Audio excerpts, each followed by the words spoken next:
Bonjour à tous et bienvenue ce matin à l'heure des pros. Une attaque nucléaire est-elle possible en Europe? Une attaque nucléaire est-elle possible en France? Je n'imaginais pas un jour poser une telle question. L'histoire est tragique, même si je m'aperçois que personne ne croit vraiment jamais au pire. Il suffit pourtant d'ouvrir un livre d'histoire pour comprendre que le pire arrive souvent. Au chemin des dames comme à Auschwitz, à Verdun comme un peu partout sur la planète, de tous les temps, de tous les siècles, de tous les mondes. Il ne s'agit pas d'alarmer les foules, mais de poser ce matin un regard sans naïveté, sans émotion et sans passion, si tant est que ce soit possible, sur une situation que l'Occident n'a plus connue depuis 1945. Un conflit général est-il possible? Une guerre mondiale est-elle une éventualité? Pardonnez-moi de poser ce matin ces questions effrayantes, mais il me semble que chacun, au fond de soi, nourrit les mêmes peurs, les mêmes angoisses, les mêmes inquiétudes.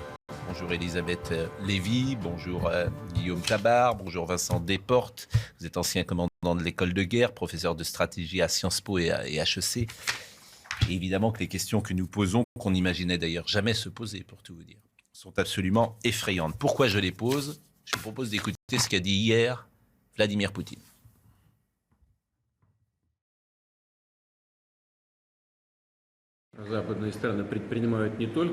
Les hauts responsables des principaux pays de l'OTAN ont pris des sanctions économiques et ils tiennent des déclarations très agressives contre notre pays, la Russie.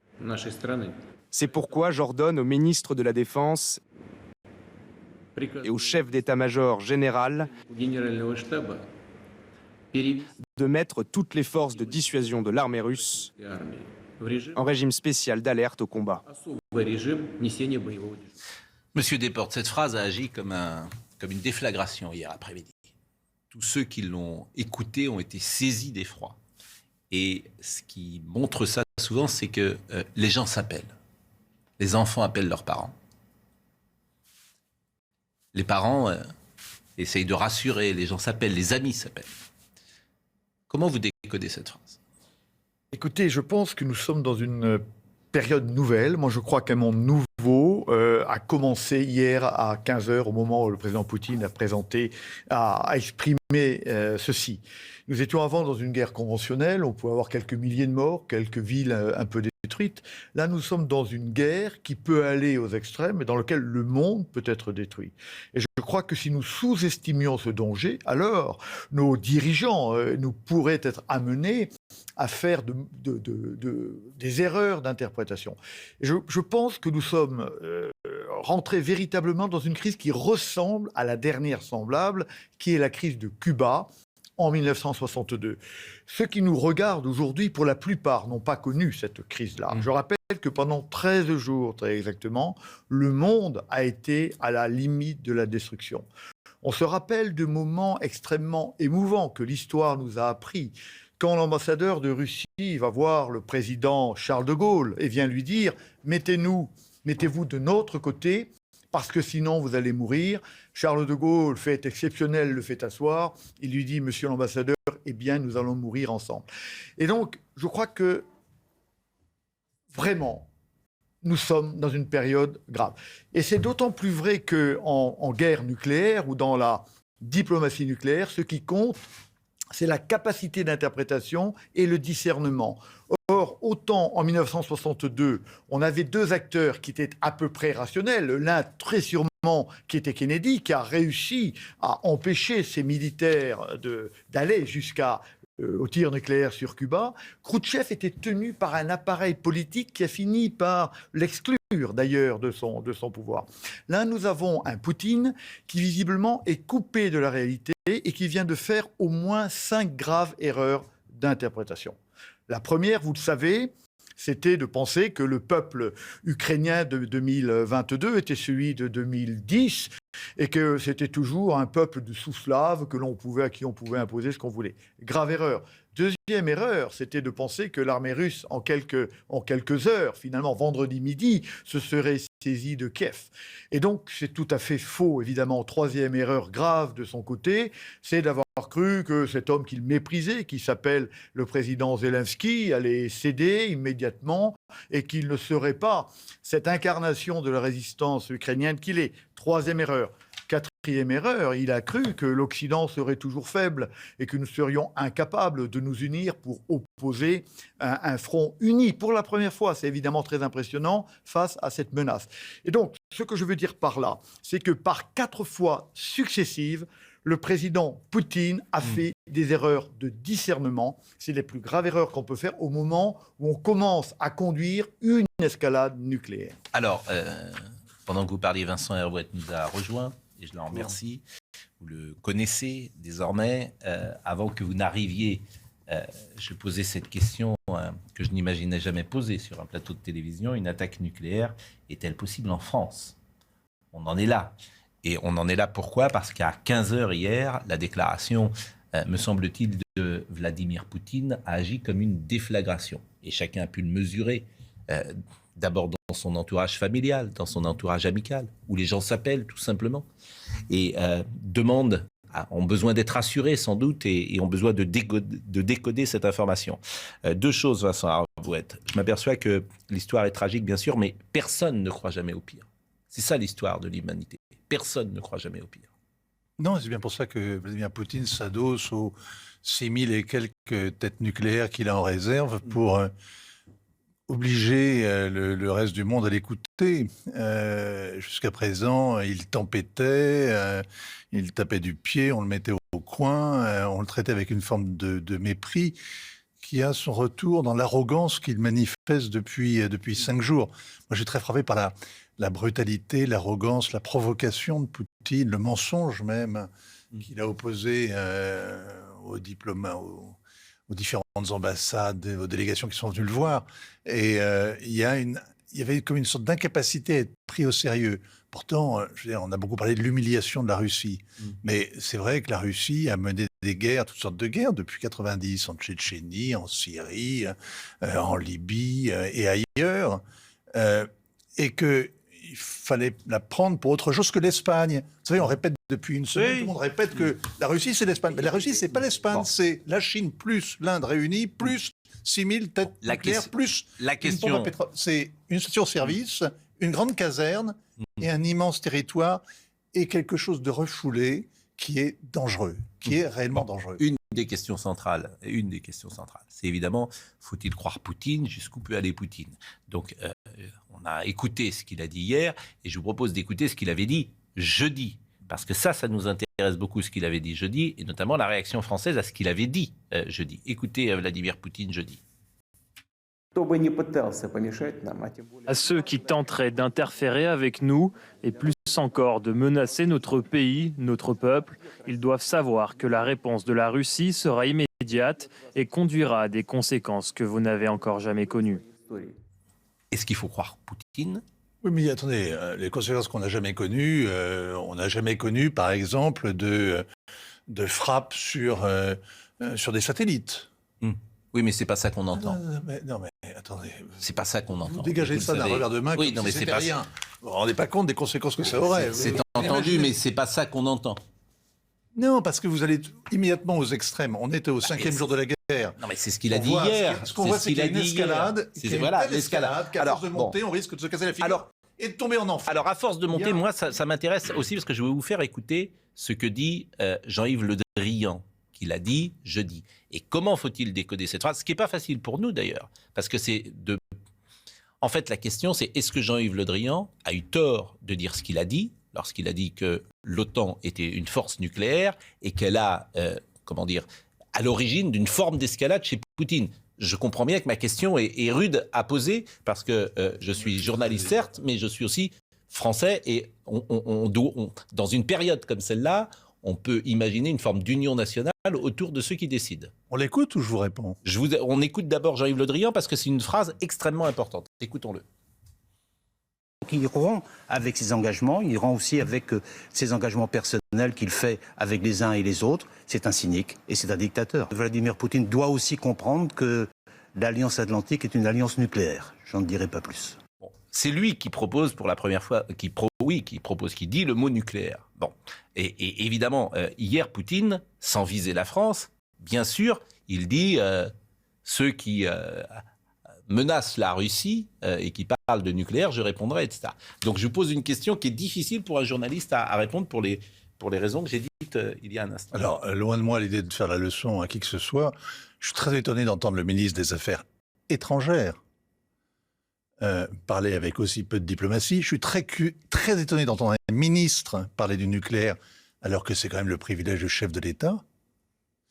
Et je suis très étonné d'ailleurs d'une certain nombre de déclarations françaises. Le même nous a expliqué le lendemain que la France met à disposition du président Zelensky les moyens pour s'exfiltrer. Ah bon? Donc il y a des forces spéciales, il y a le service action, il y a le service de haute protection des personnalités. On a envoyé des troupes en Ukraine qui risquent de se faire aux pattes. C'est quoi cette histoire? Mais depuis quand est-ce qu'on annonce? On l'a déjà fait. On l'a fait au Liban avec le général Aoun. On l'a fait au Burkina. Les forces spéciales ont sorti le président Blaise Compaoré. On l'a fait récemment en Afghanistan, à Kaboul, avec des moyens plus légers. Mais jamais on ne claironne ce genre de choses. Est-ce que cette phrase, clairement, Poutine a peut-être pété un plomb, Oui. mais alors le court-circuit il donne l'impression d'être assez général quand même. Oui, mais est-ce que cette phrase était une erreur? Alors moi, je suis moins catégorique que Vincent Hervouette. Moi, la guerre, c'est de la communication. Moi, j'ai rien à perdre. Non, moi non plus. J'ai déjà tout perdu. Bon, mais ce que je veux dire, c'est que... Fort l'honneur. Oh là, jamais ça. Mais la guerre est une affaire de communication. Est-ce que vous avez raison? C'est le président de la République qui, in fine, appuie sur le bouton. Mais ce qui ne veut pas dire qu'il n'ait pas donné mission à son ministre de rappeler que nous étions une puissance nucléaire. Donc, je ne sais pas s'il a fait d'initiative ou pas.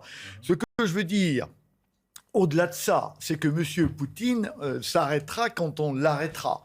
Il ne s'arrêtera pas de lui-même. Et là, on est dans une escalade. M. Poutine dit « j'utiliserai probablement des armes nucléaires et peut-être des armes antisatellites ». Et Le Drian, monsieur le ministre des Affaires étrangères, dit « eh bien, nous aussi ». Et donc, moi, je pense que ça fait partie d'un dialogue. Hier... C'est pas dans ce sens-là. C'est pas dans ce sens-là. C'est d'abord, on rappelle que l'OTAN est une force nucléaire, et c'est ensuite... Vladimir Poutine qui répond. Non, pas exactement, puisqu'on a parlé avant, vous l'avez fait entendre, de conséquences, etc. La deuxième phrase de Poutine, c'était avant. D'accord? Oui, c'était avant. Monsieur... Non, mais en fait, Poutine, Le Drian, Poutine. Poutine, Le Drian, Poutine, on est bien d'accord. Et maintenant l'Europe, qui dit on va envoyer des armes létales tout à fait. Et des avions. Tout Donc, à fait. on voit bien qu'on est dans un dialogue stratégique, un dialogue diplomatique. La diplomatie, c'est les armes et la diplomatie. La guerre s'arrête pas, la diplomatie s'arrête pas, et on parle pendant par exemple, pendant toutes les négociations de Paris au moment de la fin de la guerre du Vietnam, on a continué à avoir des attaques massives vietnamiennes, etc., des Américains, juste en années 60, début des années 70. Je veux dire, on est dans un... Là, il faut se rappeler de Clausewitz, qui nous dit que la guerre est la continuation de la politique par d'autres mains, mais il n'y a pas de rupture. Il dit après, parce que ça, on l'a oublié, que la diplomatie va revenir. Donc, on est dans un dialogue où chacun utilise ses armes, dit qu'il en a, etc. Donc c'est bien dans un continuum du dialogue diplomatique qu'il faut bien comprendre ces déclarations, mais en comprenant que si on ne sort pas de la logique de l'escalade dans laquelle nous sommes aujourd'hui, comme le disait fort justement Vincent Hervouette, on peut se retrouver demain en enfer, clairement. Bon, qu'est-ce que la dissuasion nucléaire, d'une certaine manière? On va voir ce sujet d'Alexis Vallée, dans lequel vous interveniez. D'ailleurs, et c'est pourquoi je vous ai demandé aujourd'hui de venir ce matin pour prolonger ce que vous dites. Voyons le sujet. La force de dissuasion, la menace ultime de Vladimir Poutine et le risque d'une guerre nucléaire. Il y a vraiment, je ne peux pas vous dire exactement, mais de l'ordre de 1500 têtes. 1500 têtes qui sont chacune 100 fois plus puissantes que Hiroshima. Si cette puissance de destruction venait à être déclenchée, le monde serait détruit. 9 pays possèdent l'arme nucléaire. La Russie compterait à elle seule près de 6000 ogives, ce qui fait d'elle le pays le mieux équipé au monde. Mais qui pourrait être concerné ? Il suffit qu'il donne le feu rouge, qu'il appuie sur le bouton rouge pour que des armes thermonucléaires quittent les différents silos et sous-marins soviétiques pour aller frapper les cibles qu'il aurait choisies à travers le monde, probablement en Europe, les grandes capitales européennes dont Paris et probablement en même temps un certain nombre de grandes villes américaines. Une nouvelle menace russe, alors que l'Ukraine acceptait au même moment d'envoyer une délégation pour négocier en Biélorussie. Washington s'est de son côté insurgé de cette déclaration, évoquant une escalade inacceptable de Moscou. Mathieu Desportes est avec nous ce matin, il est ancien commandant de l'école de guerre. On rappelle ce qu'est une ogive. Une ogive, c'est une tête nucléaire qui, par moyen balistique, va aller frapper une cible. Et en général, les ogives, d'ailleurs, comportent elles-mêmes chacune des sous-têtes, ce qui les rend, si vous voulez, on ne peut pas les arrêter. C'est-à-dire qu'aujourd'hui, on ne peut pas les arrêter. Non, on n'a pas de moyen d'arrêter une ogive qui part de Moscou. Non, aucun. Ça s'appelle le bouclier antimissile, ça s'appelle la guerre des étoiles, qui n'est jamais abouti. C'est ce que les Américains cherchaient à faire avec les radars antimissiles positionnés en Pologne et en Roumanie en particulier. Mais aujourd'hui, les Américains n'ont aucun moyen d'arrêter une frappe nucléaire. C'est pour ça que ce qui est important dans le dialogue nucléaire, ça n'est pas uniquement la première frappe qu'on ne peut arrêter, c'est les moyens de rétorsion qui s'appellent les moyens de deuxième frappe, qui correspondent, chez nous, comme chez les Américains, comme chez les Russes d'ailleurs, à des sous-marins nucléaires lanceurs d'engins qui sont sous la mer, qui ne sont pas détectables, donc qui ne sont pas destructibles, et qui assurent donc à M. Poutine que s'il appuie sur le bouton rouge, le Kremlin sera détruit. Bon, hier, j'ai été devant mon ordinateur et j'ai tapé, je pense que je ne suis pas le seul à l'avoir fait, simulation, attaque nucléaire. À ma grande surprise, j'ai vu qu'un site existait qui permettait d'entrer la ville qu'on souhaitait, dans laquelle, pourquoi pas, on habitait. Je crois qu'on est en train de le voir, d'ailleurs, ce site, puisque Marine Lançon a pris des images ce matin, et qui imagine les dégâts que cause une attaque nucléaire. Là encore, il n'est pas question d'alarmer les uns et les autres, mais simplement de faire de l'information.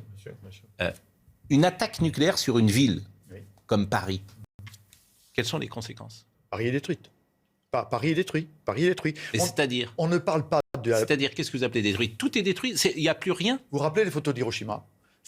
Hiroshima détruit. Ces bombes-là étaient 100 fois moins puissantes que les bombes qui pourraient être déployées sur Paris. Donc, on dit même que les armes atomiques détenues aujourd'hui par M. Poutine, qui est en avance technologique par rapport à la Chine et par rapport à la Russie, il ne faut pas l'oublier. Ces armes-là seraient capables de détruire beaucoup plus que Paris soi-même, mais toute la région, etc. Donc, tous les gens, pardonnez-moi de poser cette question effrayante, mais tous les gens sont morts. Ah, bah écoutez, bien sûr. Une bombe atomique française qui tombe sur une ville, la plus petite, c'est 1 million de morts. C'est 1 million de morts. Donc c'est pour ça qu'on n'est plus du tout dans le jeu d'hier. Et c'est pour ça qu'il faut prendre très au sérieux. Alors, le Washington dit c'est inacceptable. Oui, c'est inacceptable. Mais M. Poutine a posé ça sur la table. Et donc, il ne faut pas avoir peur, mais il faut prendre conscience que nous sommes rentrés dans quelque chose de complètement nouveau, que nous n'avons pas connu, encore une fois, depuis exactement 60 ans. Vous avez cité quand même la crise de Cuba. Oui. Donc là, finalement, on s'est dit qu'on avait assisté à une montée, à une sorte de bluff, finalement, à la fin. À la fin, il n'y a pas eu d'attaque nucléaire. Donc, et par ailleurs, alors ça, il me semble que là, on est un peu dans l'inconnu. On ne sait pas très bien ce qui se passe autour de Vladimir Poutine. C'est des choses différentes, madame. Vous avez raison, mais justement, la crise de Cuba est intéressante pour nous dire que par le dialogue et par la diplomatie, on peut sortir de la crise et par le donnant-donnant. Je rappelle que nous sommes sortis de la crise de Cuba, ou plutôt Kennedy et Khrouchtchev sont sortis de la crise de Cuba. Khrouchtchev a fait repartir ses navires porteurs de têtes nucléaires vers l'Est et M. Kennedy a enlevé ses missiles Jupiter de la Turquie. Ce que je veux dire, c'est que dans ce bras de fer-là, à la fin, oui, on en est sorti par le dialogue. D'où l'importance de continuer les négociations, d'où l'importance de laisser ouverts les canaux diplomatiques. Et vous le savez bien que le téléphone rouge a été installé entre le Kremlin et la Maison-Blanche, justement pour se dire, si ce genre de crise arrive, il faut absolument que nous puissions être en dialogue. Oui, c'est vrai que la crise de Cuba est un bon... Et le précédent, c'est pour ça que c'était tabou, en fait. Il a brisé un tabou en évoquant le nucléaire. Oui. De là à penser qu'il va vitrifier Paris, il y a quand même il y a quelques étapes qu'on a sautées.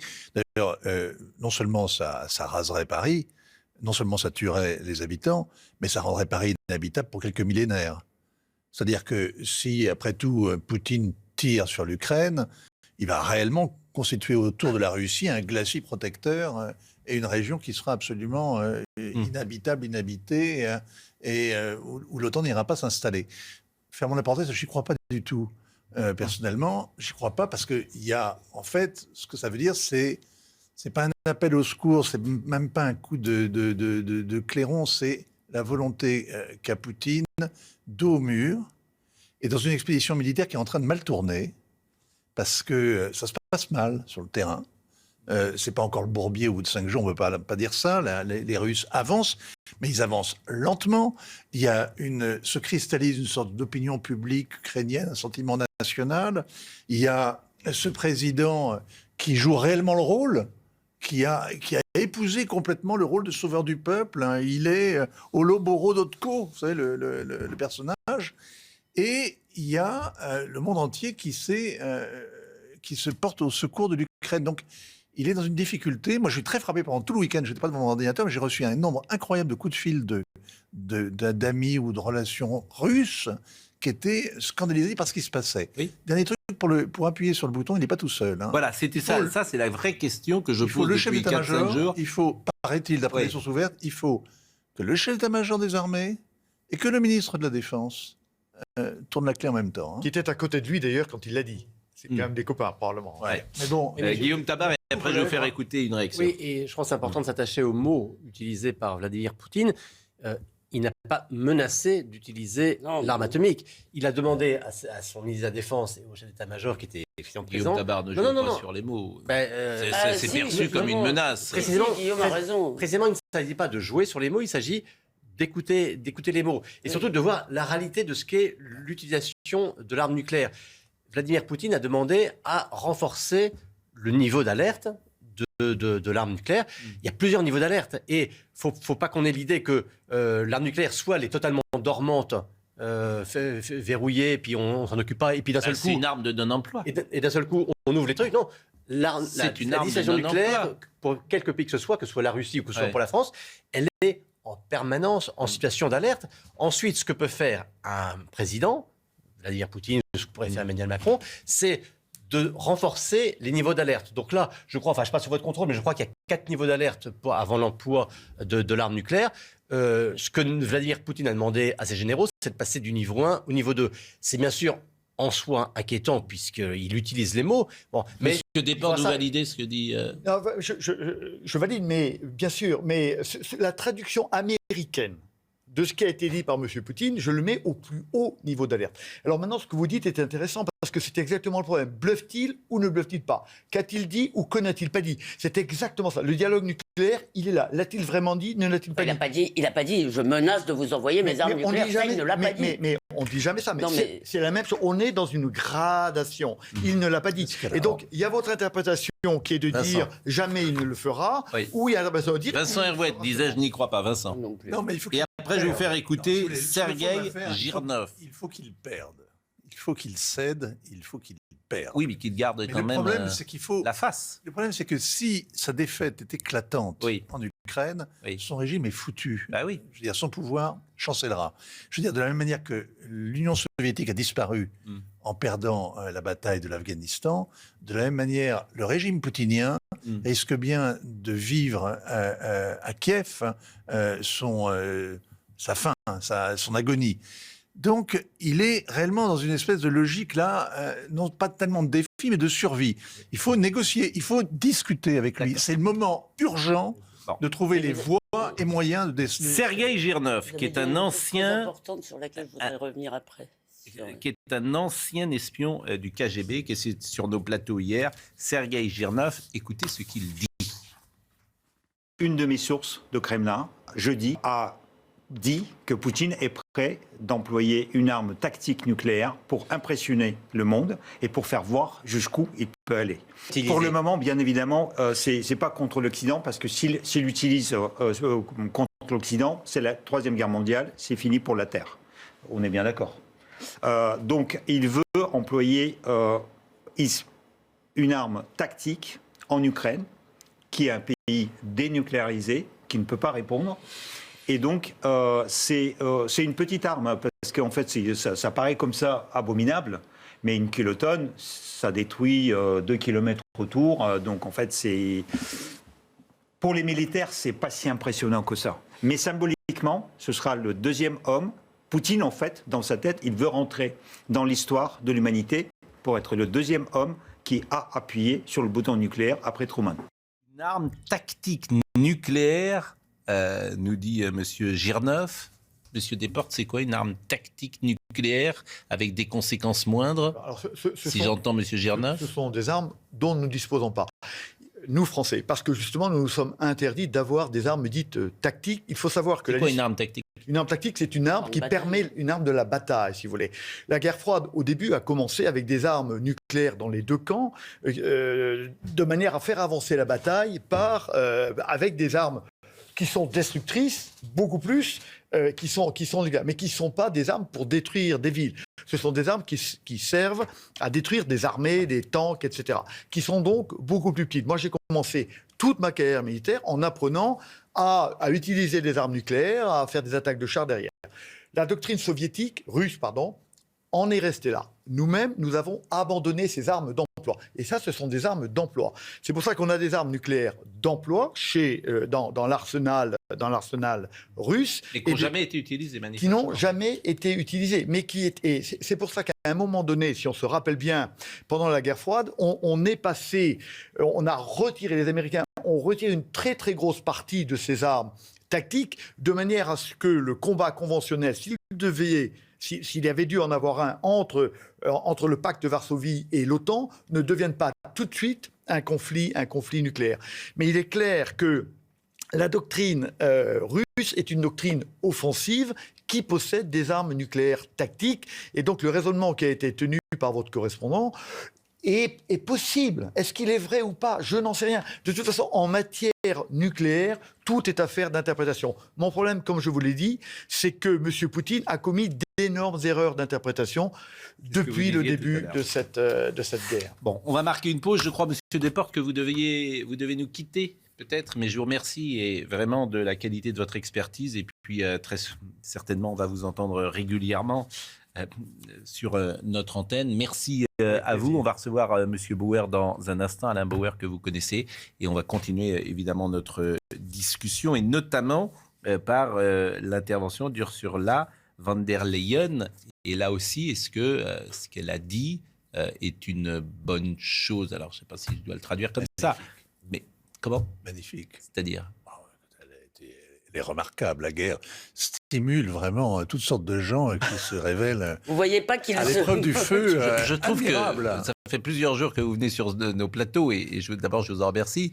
Oui. Mais moi j'ai un ton un peu grave ce matin et vous gardez toujours un peu de légèreté et peut-être un peu d'ironie dans ce que vous dites. Mais vous avez raison d'en garder parce qu'il en faut toujours un peu. Je vais vous dire, ceux qui vivent de tragique, les Ukrainiens méritent plus de respect. Oui, s'il vous plaît, Elisabeth, on est encore à l'antenne. Monsieur Parquet, il est venu voilà. me voir.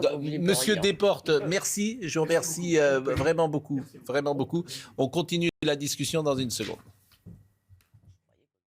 On va essayer de comprendre ce qui se passe, de voir les réactions diplomatiques, de voir également ce qui se passe sur le terrain. Et précisément, nous sommes avec Régine Delfour, qui est depuis plusieurs jours, vous le savez, en Ukraine. Bonjour Régine. Et vous êtes avec Fabrice Elsner. Et évidemment, faites attention à vous, bien sûr, dans ces périodes qui sont si rudes lorsqu'on est sur le terrain. Quelles sont les informations que vous pouvez nous donner ce matin sur la situation en Ukraine ?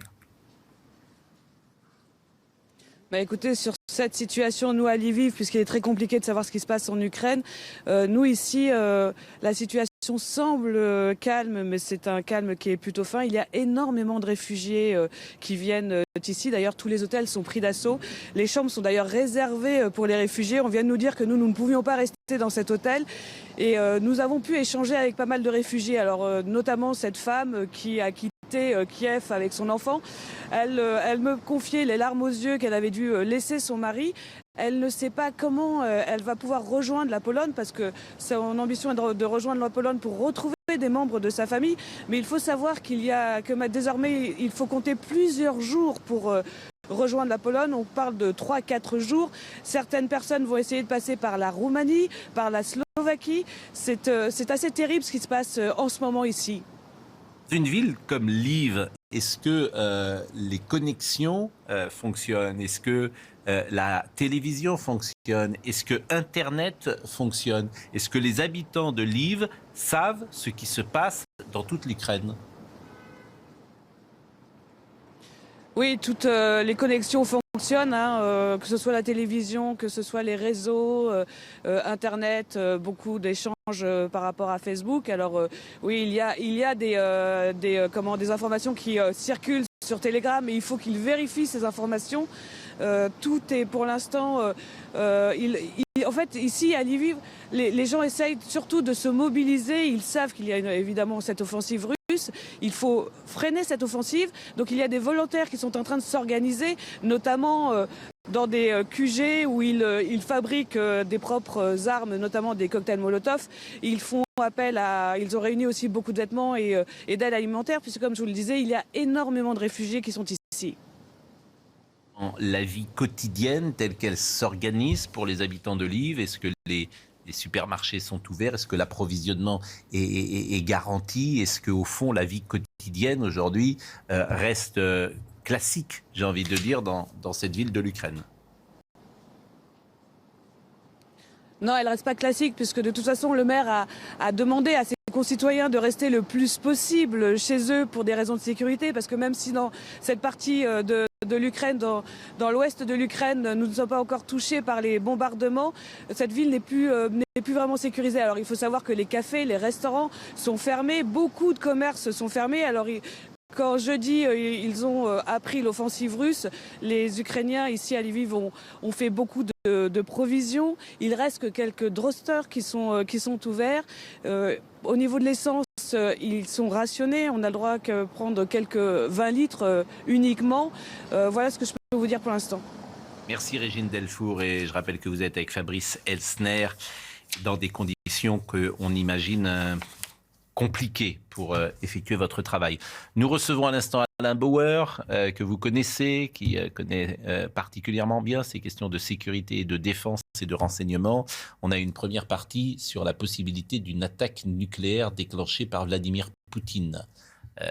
Monsieur Delporte, qui est parti, était assez inquiet. Vincent Arouette pensait que ce n'était pas une éventualité possible, qu'il y avait des freins, que Vladimir Poutine n'est pas seul à utiliser le bouton rouge. Je ne sais pas si sur ce sujet dramatique vous avez un avis. Je crois d'abord qu'il y a une différence très importante dans la conception de la dissuasion entre les Occidentaux et les Russes. Pour les Russes, la dissuasion est un élément offensif, pas seulement défensif. Et donc il faut toujours se rappeler qu'il y a des doctrines. Cette doctrine existe depuis le général Svechine, ce qui ne date pas d'hier, 1920, l'usage de tous les éléments pour protéger le patrimoine russe. Et donc, il y a un jeu, quand vous avez DEFCON 5, DEFCON 4, c'est-à-dire les niveaux de mobilisation nucléaire. Et on était à quel niveau hier, selon vous? Alors, on est plutôt vers 3 que vers 5, mais ce n'est pour l'instant qu'un jeu. C'est-à-dire que la frappe nucléaire préventive par les Russes n'est pas une option. Par contre, ça dépend du niveau de rétorsion et de représailles. Vladimir Poutine, il va jusqu'au bout de ce qu'il pense pouvoir aller. Mais il se passe des choses en Russie, y compris au niveau de l'état-major. Hier, le général Gerasimov a fait se faire limoger du fait de la lenteur et de la difficulté des troupes, des énormes pertes considérables, inattendues, qui ont lieu. Donc, je ne crois pas à l'option nucléaire comme ça, mais je pense que, comme toujours en Russie, ça a toujours été une option, et on a failli, je vous rappelle qu'on y a échappé en 83-84 de justesse lors de manœuvres, alors là, de l'OTAN, qui avait été mal considérée par les Russes, ça a été rattrapé à la dernière minute, donc c'est un risque, mais c'est pas un risque majeur. Il faut quand même rappeler aux gens, peut-être pour les rassurer, qui nous écoutent, parce que là, Pascal, vous êtes un tout petit peu affolant, que évidemment... Pascal, c'est lui, Alain, c'est moi. Pascal, pardon. Oui, Pascal était affolant, vous ne l'étiez pas, pardon. Pardon, voilà. Donc, moi, je n'ai fait que poser les questions. Non, mais vous les posez quand même de façon un peu affolante. Je reçois des messages. Mais les questions sont pas affolantes. Moi, je veux bien qu'on ne pose pas de questions. Non, mais j'ai pas dit que... Non, mais les questions sont légitimes. Simplement, c'est des réponses qui peuvent être affolantes, mais les questions, elles sont légitimes. Avant toute chose, il faut le redire, que dissuasion, ça veut dire que si l'un appuie sur le bouton, il prend le risque, évidemment, si vous voulez, d'une destruction de Moscou. Et donc, chacun comprend ce que vous dites. Non, eh bien non, parce que si vous rappelez ça, ça fait baisser la... mais pas du tout. Ça fait baisser la probabilité, excusez-moi. Mais la probabilité de quoi, si tu as affaire à quelqu'un qui se moque de vos arguments? Qui se moque de faire détruire Moscou, bah ça, j'y crois pas. Mais qui est dans un autre état d'esprit, Donc, qui est dans une folie impossible. Enfin, ce que vous racontez, Pascal, c'est la dissuasion du fou au fort. Oui. Mais on n'est pas dans un contexte, qu'il faut comprendre, c'est qu'on n'est pas dans un contexte de guerre froide, on est dans une guerre de haute intensité, et on est au 5e jour de l'opération. On est au 5e jour de la bataille, bon. Où on ne peut pas parler d'enlisement, mais c'est vrai que l'armée russe subit des revers assez considérables. Elle avance, mais elle avance plus lentement que prévu. Au pied de Kiev, elle stationne sans avoir réussi à boucler la ville. Elle a enfin conquis ce matin la supériorité aérienne, du moins c'est ce qu'elle proclame. C'est-à-dire que jusqu'à hier, il y avait encore des chasseurs ukrainiens dans le ciel et qui ont abattu, semble-t-il, un certain nombre d'aéronefs russes. Donc ça ne se passe pas du tout comme la promenade de santé où la guerre est claire qu'on imaginait. C'est pas Budapest en 56. C'est pas Grozny non plus, il n'y a pas de tapis de bombe. J'entends bien et voilà. Je suis content que vous soyez plus rassurant, mais je le répète, moi je ne suis que dans la pose des questions. En revanche, nous sommes en direct avec un Français qui va partir pour l'Ukraine. Il s'appelle Sébastien, il est parti hier de Montpellier, il sera en Ukraine avec sa femme qui est ukrainienne pour aller chercher la mère de celle-ci. Donc vous allez, monsieur, en Ukraine pour essayer de trouver et rapatrier, en tout cas faire venir en France votre belle-mère. Vous avez pris la route en voiture avec beaucoup de dons, vous allez aller jusqu'en Allemagne pour rejoindre la frontière polonaise et ensuite entrer en Ukraine pour se rendre dans la ville de Vinnytsia. Où êtes-vous ce matin, Sébastien ?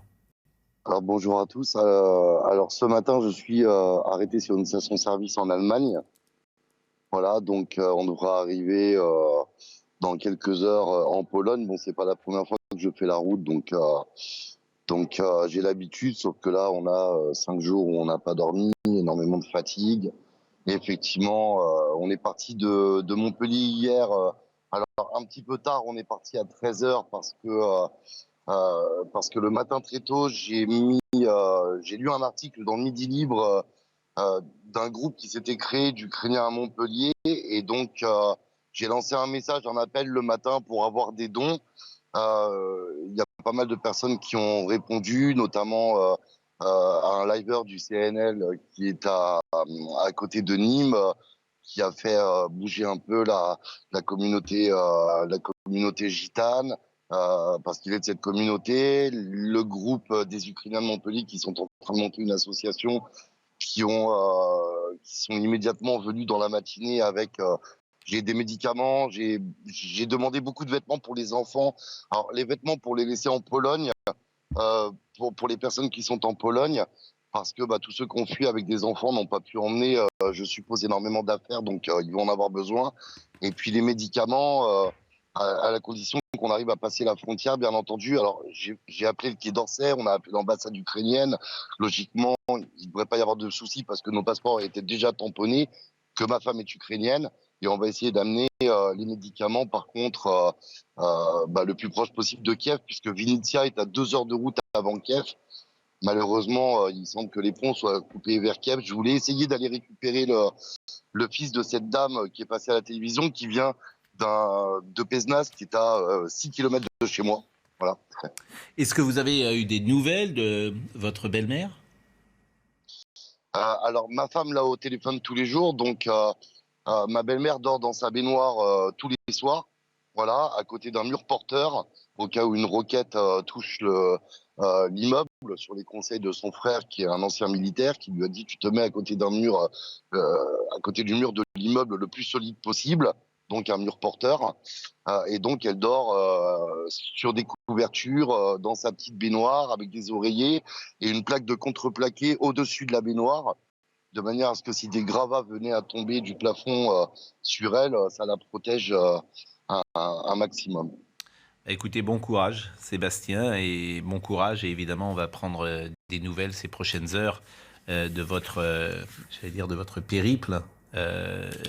Merci. Là vous êtes en Allemagne en ce moment, vous comptez arriver quand dans la ville de Vinnytsia, si tout va bien ?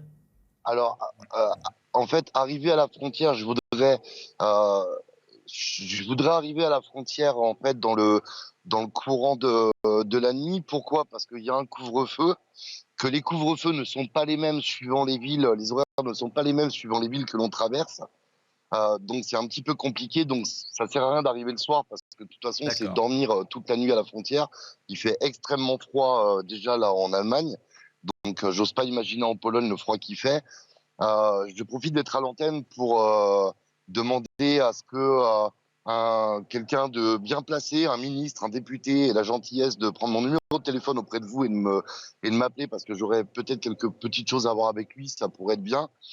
Et voilà. Et je pense que pour terminer, parce que je vais pas rester longtemps, il faut vraiment que je reprenne la route parce qu'on est très fatigué. Je suis obligé de faire très souvent des pauses pour pas m'endormir au volant. C'est un peu compliqué. Je pense qu'il faut quand même prendre en considération ce qui est en train de se passer beaucoup plus gravement que ce que je vois. Et je suis de l'avis du monsieur dont je n'ai pas le nom qui parlait il y a quelques instants, juste avant vous, Pascal.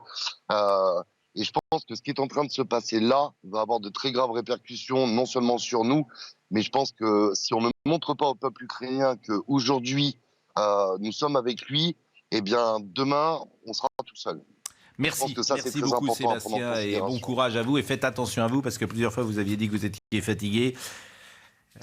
Faites attention à vous et ne prenez pas de risques évidemment pour votre santé et celle de votre épouse. Merci. On va écouter Ursula von der Leyen et là j'ai besoin de vous pour décrypter ce qu'elle a dit hier. Est-ce que ce qu'elle a dit aura des conséquences qui peuvent être importante et notamment auprès de Vladimir Poutine qui peut entendre ce qu'elle dit comme une menace et donc lui-même de répondre ensuite. On va écouter Ursula von der Leyen qui est à la Commission européenne, vous le savez, et Joseph Borrelli qui était sur la même ligne. Écoutons-les. Pour la première fois de son histoire, l'Union européenne financera l'achat et la livraison d'armes et d'autres équipements à un pays qui est attaqué. Je proposerai aujourd'hui d'utiliser les facilités de paix européennes pour appliquer plusieurs mesures d'aide d'urgence. Financer la fourniture de matériel militaire à l'armée ukrainienne, ainsi que du carburant, des équipements de protection et des fournitures médicales. Un autre tabou est tombé, celui que l'Union européenne n'apporte pas d'armes en temps de guerre.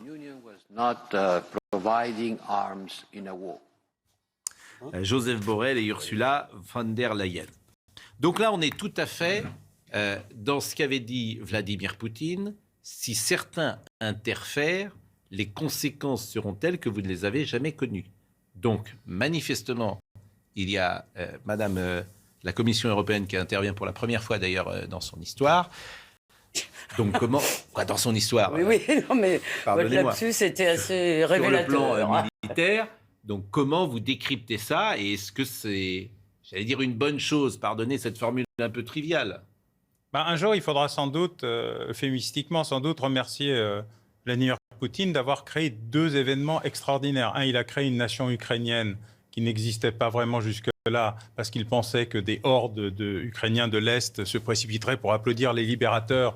Et ils ne sont que des envahisseurs qui payent un prix très cher, y compris dans les régions de l'Est, extrêmement russophones, qui ne se sont pas soulevés pour soutenir l'armée russe. Elles combattent contre l'armée russe. Les avancées qui sont là sont des avancées incroyablement lentes, avec des forces de résistance à l'Est parfaitement inattendues. Ailleurs, on pourrait dire c'est normal, c'est l'autre Ukraine, l'Ukraine de l'Ouest. Mais l'Ukraine de l'Est, l'Ukraine russophone orthodoxe, elle s'est révoltée contre lui. Et la deuxième, c'est qu'elle a réveillé l'Europe. Alors, en Europe, elle a pas réveillé l'Union européenne, parce que chacun sait que c'est quand même une fantasmagorie de ce point de vue-là, mais il s'est produit des événements. C'est beaucoup plus intéressant de voir le chancelier allemand expliquer qu'il va dépenser 100 milliards pour réarmer, alors que c'est quand même un non-dit absolu depuis la réunification, on n'a plus d'armée en Allemagne. Et deuxièmement, qu'on fournit non plus des casques, des médicaments, etc., mais des armes. On finance des armes, y compris des armes antiaériennes et anti-chars, qui sont en partie celles qui provoquent aujourd'hui le plus de dégâts. Donc oui, il s'est produit, oui, je suis d'accord, mais quelque chose. Et du coup, Oui, mais vous le décryptez. européenne, Je trouve que vous faites de la diplomatie, vous ne le décryptez pas. Est-ce que... Non, c'est un message qu'il peut comprendre. Parce que pour la première fois, il n'a pas un ventre mou et seulement un ventre mou. Donc vous trouvez qu'il y a une forme d'efficacité dans cette action. Relative, mais c'est mieux que rien. Voilà, c'est mieux que rien. C'est votre position également ? Madame von der Leyen était ministre de la Défense en Allemagne avant d'être à la tête de la Commission européenne. Elle était la ministre, la patronne de cette armée qui n'existe pas, l'armée allemande, et qui va demain exister, puisque 100 milliards sont mis sur la table par le nouveau chancelier. Et c'est effectivement une rupture. C'est très étonnant. Il y a un ancien ambassadeur de France qui a été patron de la DGSE qui me disait, qui relevait que l'Allemagne était incroyable parce qu'en général, c'était une espèce de grand truc mou au cœur de l'Europe. Et puis que parfois, elle se réveillait et elle s'activait soudainement. Après Fukushima, ils ont mis fin au nucléaire. Et là, tout d'un coup, c'est une véritable révolution mentale pour les Allemands, ce qui vient de se passer là, pendant ce week-end. Il vient de se passer un truc incroyable. Décider tout d'un coup de se porter au secours de l'Ukraine et en même temps de se doter d'une armée, c'est vraiment passer à la trappe 50 ans d'inhibition. Madame von der Leyen et la Commission européenne ont fait un truc extrêmement violent, c'est-à-dire que non seulement SWIFT, l'outil qui permet aux banques de faire des virements, est suspendu pour la Russie, mais en plus, eh bien, la Banque centrale de Russie ne peut plus soutenir le rouble, qui s'effondre, d'ailleurs, qui s'est effondré de 30 ou 40% là, depuis vendredi, parce que vous avez un certain nombre de sanctions financières. En général, vous savez, l'Europe ne fait pas la guerre. L'Europe prend des sanctions. Mais là, les sanctions qui ont été prises sont absolument draconiennes. C'est-à-dire que c'est au cœur de l'État russe que le fer a été porté. D'accord, mais revenons sur... Poutine, c'est quelque chose qu'il entend. J'entends, mais c'est l'homme qui a Madame von restauré der l'économie Leyen, russe. je rappelle qu'elle n'est pas élue. C'est important de le dire. Non, aussi. elle est nommée... Alors en général... C'est-à-dire que c'est quelqu'un qui prend une décision extrêmement importante pour l'Europe, et c'est une femme qui n'est pas élue. Elle est le fondé de pouvoir des... Elle l'a pas des prise 27. toute seule. Ce serait étonnant. Ce serait étonnant qu'elle ait pris cette décision. J'apporte juste qu'on n'a pas cette information, mais cette précision. C'est une femme qui n'est pas élue et qui prend une décision extrêmement importante. Il y a une partie de ses déclarations. Donc je vous demande si elle a eu raison dans... j'ai envie de dire, est-ce que c'est la bonne tactique ? C'est ça ma question. La tactique des Européens, c'est de faire payer comptant à Vladimir Poutine à la fois ses provocations, ses mensonges, son défi, tout en sachant qu'il faut trouver une porte de sortie et qu'il va falloir négocier et qu'au bout du compte... Une porte de sortie pour lui ? Attendez. Au bout du compte, il faudra trouver une porte de sortie. Oui. Et il y a différents scénarios. Les différents scénarios, c'est comment est-ce qu'on taille l'Ukraine en deux ? 50-50 ? 30-70 ? On abandonne la Crimée et le Donbass, mais on garde le reste. Comment on fait ? Mais c'est ça ce qui est sur la table. Ne vous y trompez pas. Il faudra... On ne va pas exterminer Vladimir. On compte sur les Russes pour lui faire payer l'addition, mais on ne va pas faire la guerre à la Russie. Personne n'a cette idée folle. Personne. Mais justement, c'est assez irresponsable. André Vanini, qui nous écoute, je cite son texto. Grâce à Poutine, l'Europe et la défense aura plus progressé en 3 jours qu'en 30 ans. L'Europe sort de sa naïveté, elle se réveille enfin et commence à se penser en Europe puissance. L'Europe est un herbivore dans un monde de carnivores. Elle doit changer. Je suis membre de la Commission des Affaires étrangères et de la Défense au Sénat, nous dit-il. Vous validez également cette analyse ? Je pense qu'il ne faut pas prendre ses désirs pour des réalités, mais c'est une révolution dans un état d'esprit. La résistance, ça commence dans la tête, ça ne commence pas ailleurs. Et donc, de ce point de vue-là, ça ressemble assez fort quand même à un changement brutal de posture d'une Europe qui pensait que des bisounours heureux allaient vivre dans un monde globalisé de consommateurs gentils, où tout le monde était sympa, et où, malgré des épisodes qui ont été la fin de la Yougoslavie, nous avons déjà eu des guerres en Europe, elles ne sont pas terminées d'ailleurs. Oui. Alors, la guerre en Yougoslavie, la perception qu'on avait, c'est que c'était une guerre civile. C'était une guerre civile. Ça ne change rien. C'était une guerre civile par là, des si ça change, parce que là, c'est quelqu'un qui, en l'occurrence un pays, qui en envie un autre. C'est en cela que la perception est différente, me semble-t-il. Pas du point de vue des Russes. C'est tout le problème du point de vue des Russes, c'est chez eux. Et ils viennent de découvrir que ça n'était pas vrai. Vous faites bien et d'ailleurs, Vincent Herouet a raison de dire que ce sont les Russes qui feront payer. Parce que si Poutine envoie des forces tchétchènes et des forces extérieures, c'est pas parce qu'il a envie de faire plus peur avec les Tchétchènes que les autres, c'est qu'il ne fait même plus confiance à ses propres frères d'armes qui sont en train de dire mais c'est nos frères les Slaves là-bas. Ils sont pas évidemment, ils n'ont pas l'air d'une motivation extraordinaire. D'ailleurs, vous avez des images deux choses, si vous permettez. La première, c'est que vous avez oublié dans les propos de Mme von der Leyen ce qui peut être évidemment ressenti comme une provocation totale et qui, à mon avis, est absurde parce que, comme vous l'avez dit, l'hypothèse de la partition est tout de même plus probable que celle de l'adhésion de l'Ukraine à l'Union européenne, parce que c'était ça, c'est ça qu'elle a dit. Elle a parlé d'adhésion de l'Ukraine à l'Union européenne. Et la deuxième chose, excusez-moi, mais moi je me méfie un peu des avant-après. Dès après, le monde aura changé. L'Allemagne nous dit qu'elle va mettre je ne sais plus combien de milliards, 100 milliards. Mais est-ce qu'elle va recruter des hommes pour son armée ou est-ce qu'elle va acheter des avions? Non, mais c'est pas pareil. Non, des hommes et des femmes, s'il vous plaît. Ah oui, vous avez raison. Bon, l'aide militaire, ça m'intéresse. Oui. L'aide militaire et de la décrypter. Je voudrais qu'on voit le sujet et après vous me dites comment vous analysez cela. Des armes et des équipements militaires pour continuer le combat contre la Russie. Dans une vidéo publiée ce matin, l'ex-boxeur Vladimir Klitschko lance un appel à l'aide. Vous devez agir maintenant pour arrêter l'agression russe. Avec tout ce que vous avez, maintenant. Un message entendu par les pays occidentaux, selon le président ukrainien. Les armes et équipements envoyés par nos partenaires sont en route vers l'Ukraine. Les États-Unis, l'Allemagne, la Belgique ou encore le Royaume-Uni livrent des milliers de fusils et missiles pour laisser une chance à l'Ukraine de s'en sortir. Nous avons envoyé des fournitures humanitaires, des fournitures financières et des fournitures militaires également. Je pense qu'il est très important que nous le fassions.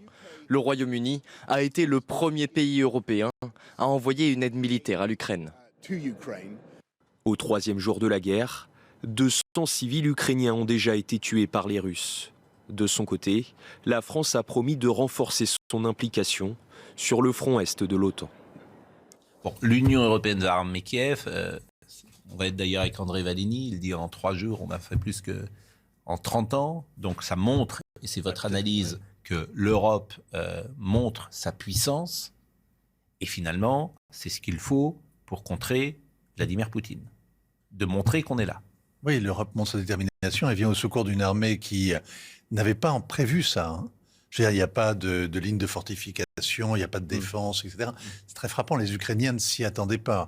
Les Ukrainiens, depuis 8 ans, ont construit une machine militaire, une armée qu'ils n'avaient pas. Ils se sont d'ailleurs puissamment équipés. On continue de les armer. Il y a 27 pays au total qui apportent de l'armement à l'Ukraine, vous imaginez un peu. Mais en réalité, ils tapaient à la porte de l'OTAN alors qu'ils n'ont aucune chance de jamais adhérer à l'OTAN. Et ils s'armaient, mais ils n'avaient pas l'intention de s'en servir contre la Russie. C'est vraiment un paradoxe. Hein, quand on regarde les choses avec un tout petit peu de distance, on s'étonne. Il n'y a pas de vraie ligne fortifiée pour contenir la Russie. Ça, c'est la première chose. Et deuxièmement, vous remarquerez quand même que l'armée russe est, malgré tout, dans une forme de retenue. Ils ne traitent pas Kiev comme ils ont traité Grozny. Il n'y a pas de tapis de bombes et il n'y a pas de bain de sang. Ils ont cogné autant qu'ils ont pu les installations militaires. Qu'est-ce que vous voulez dire? Comment vous interprétez ça?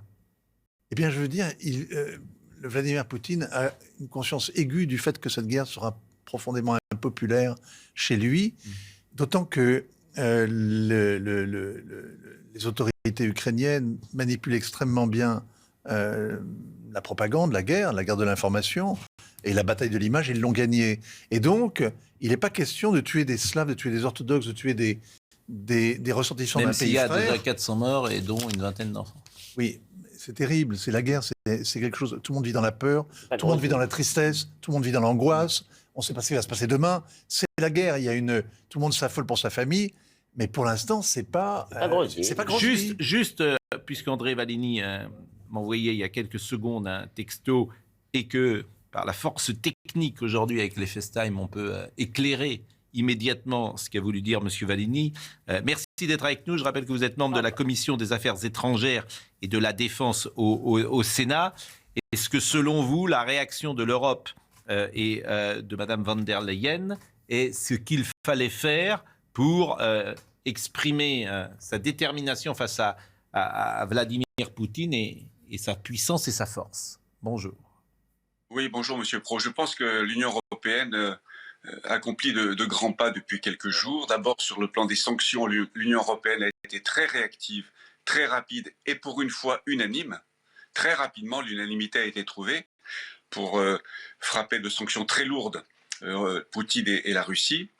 Et puis alors, ce qui s'est passé hier, c'est ce que vous disiez à l'instant, c'est que l'Union européenne a fait un grand pas vers la notion d'Europe puissance. Alors, j'ai parlé d'Europe de la défense tout à l'heure, j'ai entendu M. Bauer qui disait qu'il ne fallait pas prendre ses désirs pour des réalités. Il n'empêche quand même que le pas qui a été fait hier avec l'annonce de Mme von der Leyen est un grand pas en avant vers la notion d'Europe puissance.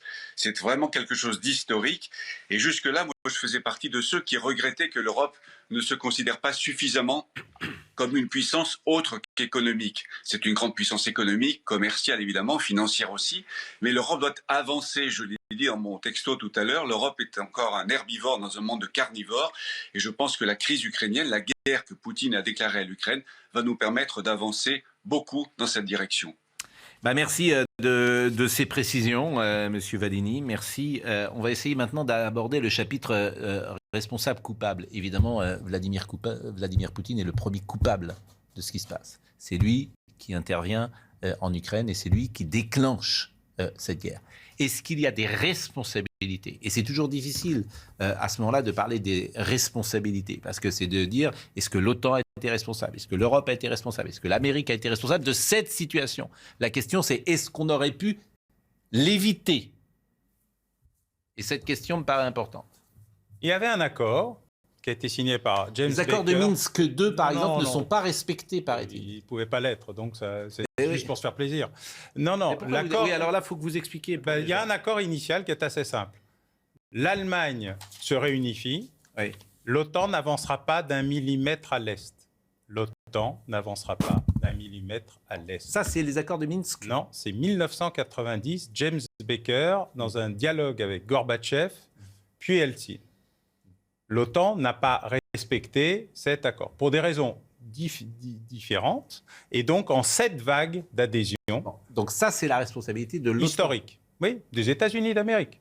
Et disons-le, parce que c'est toujours difficile. Celle de l'Europe est quand même d'avoir laissé les États-Unis régler l'après-guerre froide. L'Europe n'existait pas, donc voilà. Bon, pourquoi l'OTAN n'a-t-elle pas respecté ça ? Parce que d'abord, l'OTAN a dit, oui, mais il y a Kaliningrad là, et je ne peux pas laisser les Baltes tout seuls. Et les Russes ont dit, ouais, les Baltes, c'est pas vraiment nous. Ouais, il y a beaucoup de russophones, mais bon, on comprend. Ils n'ont rien fait, rien.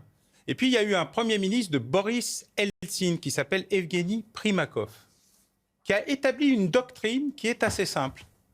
L'OTAN est notre ennemi. L'Europe n'est pas un allié potentiel. Nous avons tendu la main. Vous nous avez humiliés, piétinés, rionnés, détruits, ruinés. On a compris. En fait, vous êtes le jouet des États-Unis. Tant que vous n'existerez pas, grosso modo, on vous considère comme des ennemis et l'Alliance Atlantique est notre ennemi. L'Union européenne, on peut discuter. C'était d'ailleurs un des éléments qui a permis l'extension assez pacifique de l'Union européenne. Mais il y a 2 choses qu'il ne faudra jamais toucher. Jamais. L'Ukraine et la Géorgie. Biélorussie ne faisait pas partie des discussions. Quant au Kazakhstan, tout le monde s'en foutait un peu. Et donc, et peu à peu, l'Alliance Atlantique s'est agrandie. Tous les pays du pacte de Varsovie, sauf la Russie et l'Ukraine, ont adhéré à l'Alliance Atlantique. Un long mouvement. Et Vladimir Poutine, en 2007 à Munich, j'y étais, a dit, écoutez les gars, c'est assez simple, ça va être la guerre. Donc si vous vous arrêtez pas, ça va être la guerre. Je vous préviens. Ça, c'est en quelle année ? 2007, conférence de Munich. C'est ce que dit Poutine, il y a 15 ans. Devant tout le monde. Tout le monde. Il y avait un très long papier du Monde disant « Coup de froid sur la conférence de Munich, discours de guerre froide ». Non, c'était un discours de guerre. Alors pourquoi ça n'arrive qu'aujourd'hui ? Parce qu'il a compris que ça n'allait pas se faire tout facilement. Alors, il a commencé par des petites opérations en Transnistrie que vous voyez là, etc. Puis il a fait un test général en Géorgie qui ne s'est arrêté que miraculeusement D'abord parce que déjà, conventionnellement, l'armée russe s'est trouvée en grande difficulté, et puis parce que Nicolas Sarkozy a trouvé les mots pour dire à Poutine qu'il faudrait peut-être s'arrêter, mais sans que celui-ci revienne en arrière. Hein. Il a gardé ses positions, et puis il s'est préparé. Il a compris ce qui n'avait pas marché en Géorgie, il s'est préparé. La doctrine Gerasimov, du nom de son chef d'état-major, c'est ce qu'on appelle la guerre hybride, la guerre par tous les moyens possibles et imaginables, mais juste en dessous, la confrontation nucléaire. C'est pour ça que c'est un élément du jeu, mais ce n'est pas un élément qui va jusqu'au déclenchement préventif. On va marquer une pause. C'est passionnant de vous écouter et d'essayer de comprendre. À tout de suite. Il y a 2 informations qui viennent de tomber. D'abord, Kiev exige un cessez-le-feu immédiat. Et la deuxième chose, c'est que l'Ukraine demande son intégration dans l'Union européenne sans délai. Je ne sais pas d'ailleurs si c'est possible. Je ne sais pas le mécanisme d'intégration. J'imagine ça ne se passe pas en 24 heures. Ah mais non, vous savez, ça donc pas vraiment pour adhérer au club, il suffit voilà. pas de payer la cotisation. Mais le Conseil de l'Union peut juste déclarer qu'ils sont d'accord pour commencer le truc. Ce qu'ils n'ont on jamais peut fait. ouvrir les dossiers. Répétez ce que vous venez Le de dire. Conseil de l'Union européenne, les 27, pas Madame von der Leyen, mais le Conseil des 27 peut dire, eh ben d'accord, on ouvre. C'est ce qu'on a fait avec la Turquie. Ce serait un signe. Ce qui est un signe qui rentre dans Est-ce qu'il faudrait le faire ou pas? Je ne sais pas si vous avez un avis là-dessus. Moi, je pense que la guerre qui se déroule sous nos yeux là est liée très largement au fait que l'Europe ait été infichue depuis 30 ans de décider d'une politique claire avec les pays qui sont entre elles et la Russie. C'est-à-dire ce glacis que constituent la Géorgie et l'Ukraine, et aussi la Moldavie. On n'a aucune politique vis-à-vis de ces pays-là. On sait très bien qu'on ne les intégrera pas parce que leur retard économique est considérable, parce que c'est une source de problèmes sans fin. On ne veut pas les intégrer, mais on ne sait pas quoi leur dire. Si on avait su quoi leur dire, peut-être que le problème ne se poserait pas de cette manière-là aujourd'hui. Alors ça, vous m'intéressez parce qu'on disait tout à l'heure la culpabilité de Poutine et on essayait de dégager les responsabilités. Et on s'est arrêté en 2007. D'une certaine manière. L'annonce. Donc là, j'aimerais que vous prolongiez, puisque vous, par exemple, pourquoi les 27 pays ont armé l'Ukraine depuis quelques années? Est-ce que c'est une question qu'on peut se poser? Parce que d'abord, il y a eu l'opération de sécession dans le Donbass, la première tentative de privatiser la mer d'Azov. Parce que tous les pays, les 27, n'ont pas tous participé au réarmement de l'Ukraine. Ce n'est pas exact. Quelques pays ont participé au réarmement de l'Ukraine. Les 27 s'y sont mis récemment, il y a quelques jours. Ils envoyaient des casques, ils envoyaient des véhicules, mais pas trop. Juste par exemple, quelle a été la position de la France vis-à-vis de l'Ukraine ces dernières années? D'une modération remarquable. C'est-à-dire la France, à ma connaissance, n'a pas livré d'armes à l'Ukraine jusqu'à hier. Et l'Amérique, c'est l'Amérique d'armes offensives. Mais ce blot des responsabilités, parce que je l'entends, les pro-Poutine disent effectivement, bien sûr, Poutine est le coupable, mais on aurait pu éviter ça. L'Amérique est responsable, l'Europe, pourquoi pas, etc. C'est ce chapitre-là. Tout le monde a participé à cette situation. Je veux dire, de ce point de vue-là, il y a un agresseur, mais il y a beaucoup de pleutres, de lâches, d'inconséquents, d'incompétents. Mais ça a commencé avec l'administration Obama. L'administration Obama, qui ressemble beaucoup à l'administration Carter dans le grand n'importe quoi de ses affaires étrangères. Moi, je pensais que les États-Unis n'avaient pas de politique étrangère, qu'ils ne faisaient qu'exporter leur politique intérieure. Mais Obama, Carter et quelques autres ont créé les conditions d'un amateurisme touchant, et chaque fois, ils sont tombés sur la réelle politique de Poutine, et la réelle politique par le sang et les morts. Syrie, on l'a vu dans l'affaire serbe-Kosovo et partout ailleurs. Car que ça soit direct ou indirect, avec des agents infiltrés ou des forces armées avec le drapeau, y compris Wagner sur nos propres territoires. Je rappelle qu'il y a des mercenaires de Wagner qui sont en train de quitter l'Afrique. Exactement, et qui vont en Ukraine. Ce qui est la démonstration que les forces russes slaves normales ne sont pas si sûres que ça dans cette affaire, et qu'il y a des tensions très importantes à Moscou. Vincent Arouet a raison, nous devrions regarder beaucoup plus ce qui se passe à l'intérieur du Kremlin aussi. Mais au-delà de ça, ce que vous dites sur Obama, parce que la perception ici en France, c'est Obama d'une réussite totale et magnifique. Prix Nobel. Et prix Nobel, et manifestement... À côté de Joe Biden, c'est un triomphe, Obama, quand même. Hein. Mais cumulé ensemble... Le vrai désastre de la politique américaine, c'est Joe Biden, depuis un an. J'entends bien, mais il faut que vous expliquiez ça pour le téléspectateur. Je veux dire que ce qui s'est passé à Kaboul le 15 août, où on a vu l'armée américaine se carapater devant les talibans rentrant en moto pour faire table rase de ce qui avait été construit depuis 20 ans, avec des milliards de dollars de dépensés et beaucoup de sang versé. Là donc, cette façon de l'armée russe, de l'armée américaine, de se débander et de filer sans regarder en arrière, c'est un désastre sur la crédibilité américaine. C'est la stratégie des armées américaines de se retirer de tout. C'est le déclencheur de l'opération. J'ai jusqu'au bout. Déclencheur. C'est ça qui dit à Poutine, en fait, ça y est, voilà. c'est le moment. On ne veut plus intervenir, on veut se débarrasser du fardeau.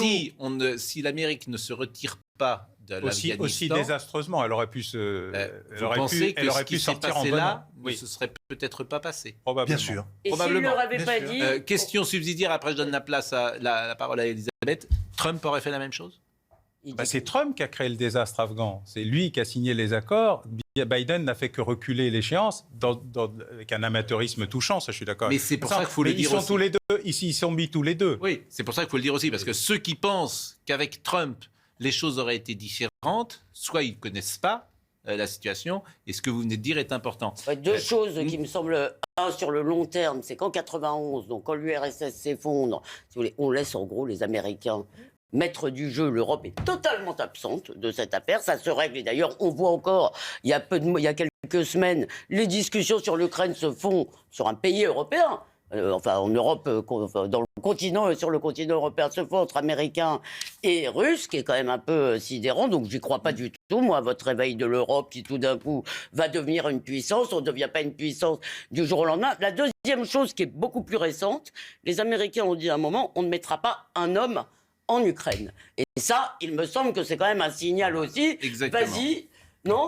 Pas du tout. Vous n'êtes pas d'accord? Parce il n'y a jamais eu dans l'histoire de la guerre froide, même si on n'est plus dans la guerre froide, il n'y a jamais eu un soldat américain au contact direct d'un soldat russe. C'est une règle absolument mais incontournable. C'est pour ça qu'il y a eu des proxys, c'est pour ça que vous avez eu des tas de guerres régionales en Afrique et ailleurs et en Asie, des petites guerres locales qui faisaient la paix mondiale.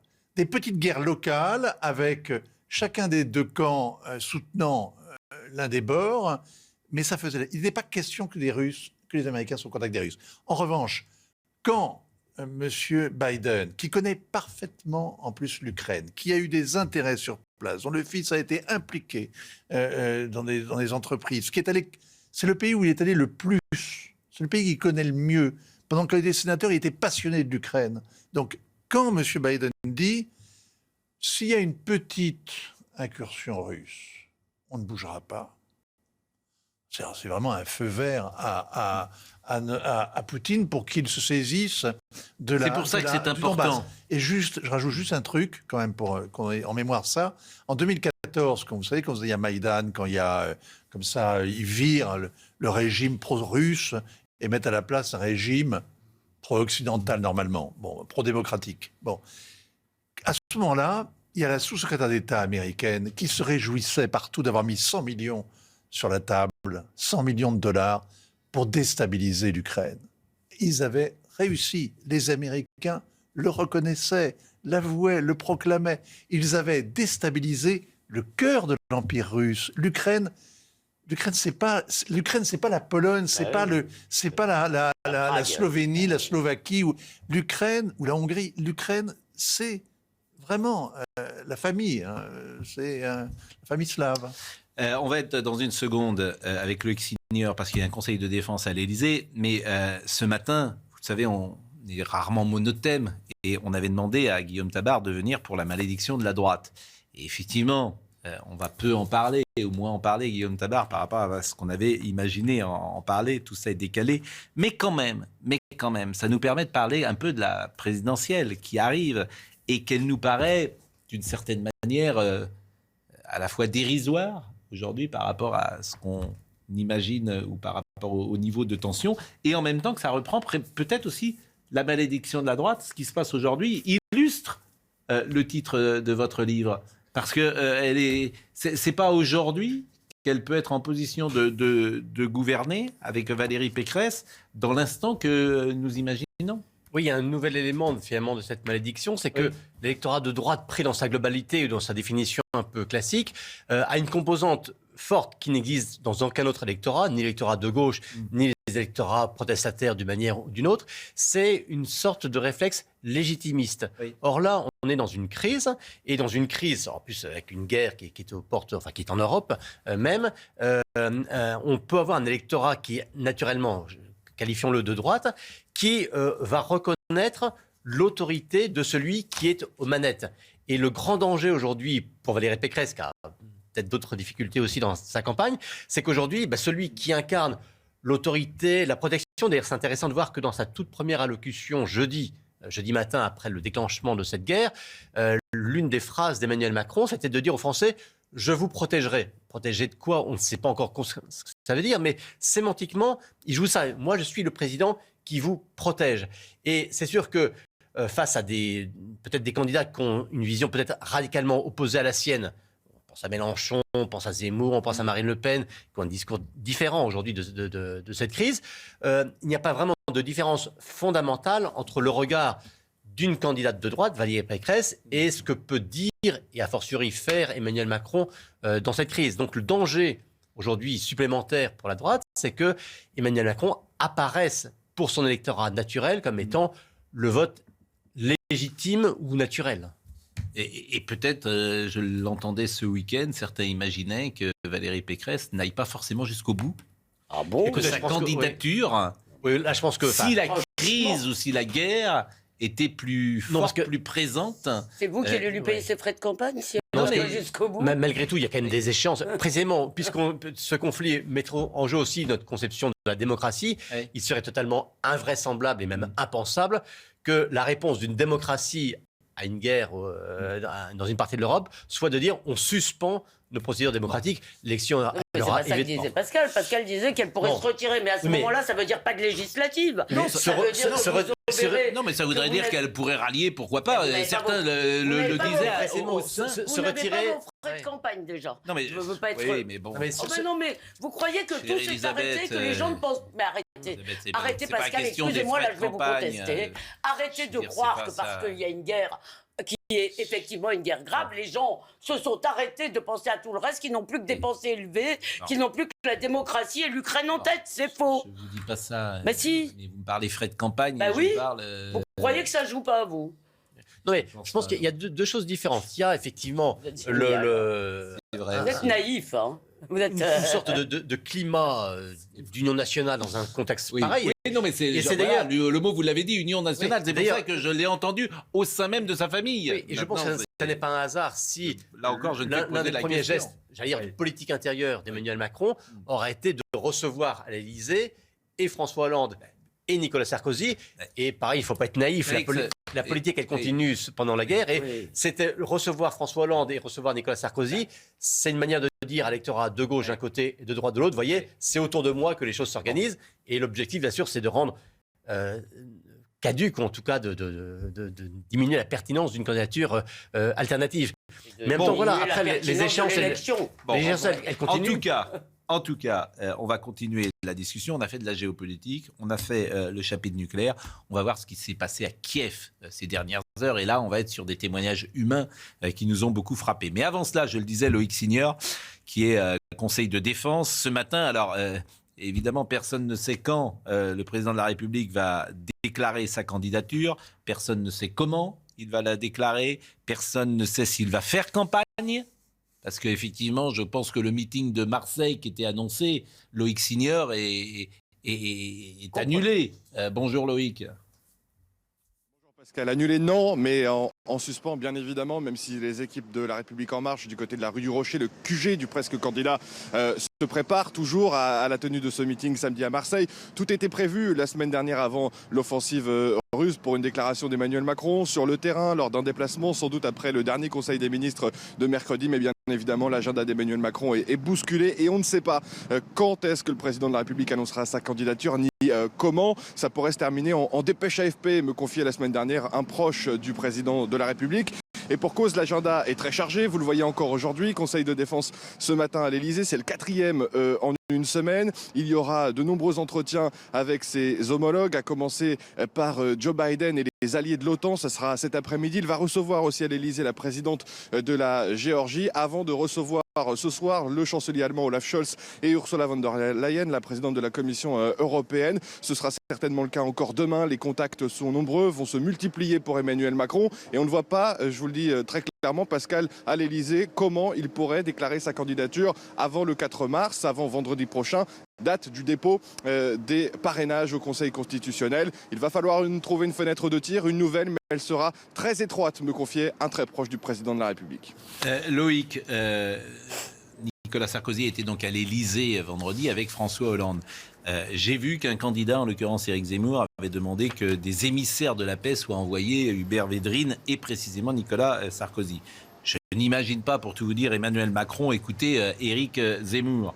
Mais cette solution d'émissaire pour la paix, que ce soit Nicolas Sarkozy, François Hollande, des gens qui ont une certaine... Je n'imagine pas non plus qu'ils puissent nommer François Hollande.